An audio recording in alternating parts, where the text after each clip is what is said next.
zenbat mikroplastiko dauden jakin nahi duzu? Zuk ere neurtu dezakezu. Herritar zientzia erabiliz, oso pausu erraz eta divertigarriekin zenbat mikroplastiko dauden neurtu dezakegu. Zergatik egiten dugu hau?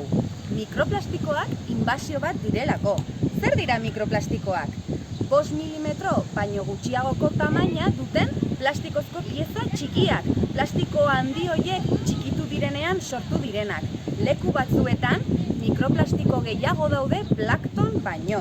Baina zenbat daude? Zen motatakoak dira?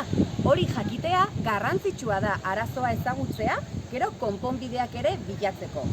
Hondartzan dauden mikroplastiko guztiak banan-banan zenbatu beharrean, laginketa batzuk egingo ditugu.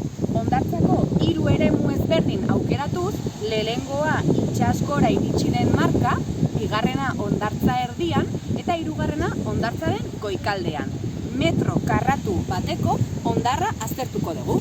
Horretarako, partzela markatzeko soka bat behar dugu, baita ere galbae bat hondarra filtratzeko eta edalontzi edo pote batzuk hondarra botatzeko, eta azkenik mikroplastikoak ondo ikusteko pintzak lupa batek ere lagunduko digu eta datuak apuntatzeko fitxa.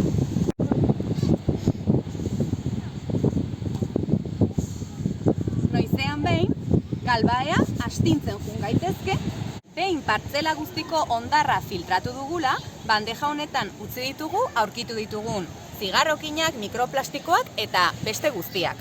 Bildutako pieza bakoitzaren analisia egiteko garaia da. Horretarako, piezak banan-banan hartuko ditugu, ziurtatu plastikoak diren edo ez, eta horrela bada, horri milimetratuaren laguntzaz, 5 milimetro baino gehiago edo gutxiago daukaten jakin. Poliespana edo esponja sintetikoak mikroplastiko mota bat dira, baina baita ere aurki ditzazkegu bolatxoak edo peletak, plastikoaren lehen gaia direna. Hauek normalean 5 milimetro baino gutxiagoko tamaina dute, beraz mikroplastikoak dira eta kategoria bat osatzen dute.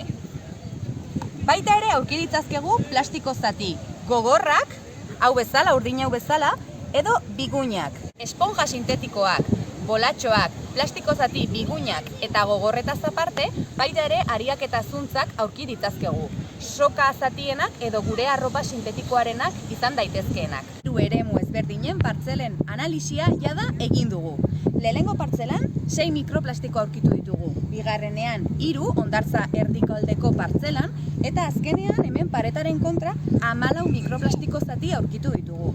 Horrek, bataz bestera, eman digu 7,3 mikroplastiko metro karratu bakoitzeko. Ikusi duzuenez, gaurkoan, herritar zientzia erabiliz, hondarruko harrigorri hondartzako mikroplastiko konzentrazioa zein den jakin dugu.